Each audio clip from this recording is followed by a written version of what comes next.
Jaya cooking হাউসের পক্ষ থেকে সকলকে স্বাগতম। আজ আমি আপনাদের জন্য নিয়ে আসলাম ভিন্ন স্বাদের ডিমের কোরমার রেসিপি। আমি এখানে দেশি মুরগির ডিম নিয়েছি 5টি। এই কোরমা রেসিপিতে আমি আজ নারকেলের দুধ ব্যবহার করব। আপনারা এখানে গরুর দুধও ব্যবহার করতে পারেন। আমি নারকেলটাকে ব্লেন্ড করে দুধ করে নিয়েছি।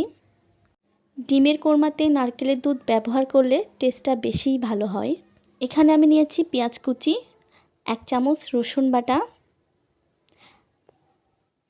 1 চামচ জিরা বাটা, হাফ চামচ আদা বাটা, 4 থেকে 5টি কাঁচামরিচ। আপনারা কাঁচামরিচটাকে এইভাবে কাটার চেষ্টা করবেন। আমি কোরমাটিতে কোনো বাটামরিচ ব্যবহার করব না। আপনারা এখানে কাঁচামরিচ বাড়িয়ে কমিয়ে দিতে পারেন। আমরা তেলটাকে খুব ভালোভাবে গরম করে নেব। পেঁয়াজ কুচি দিয়ে দিলাম, আদা বাটা, জিরা ও রসুন বাটা একসঙ্গে দিয়ে দিলাম। তেজপাতা, গরম মশলা দিয়ে মশলাটাকে খুব ভালোভাবে কষিয়ে নিতে হবে।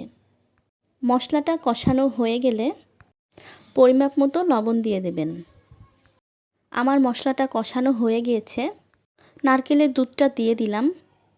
নারকেলের দুধটাকে খুব ভালোভাবে জাল করে নেওয়ার পরে ডিমটা দিয়ে দেব। আমি কাঁচা ডিমটাকেই দুধের মধ্যে দিয়ে দিচ্ছি।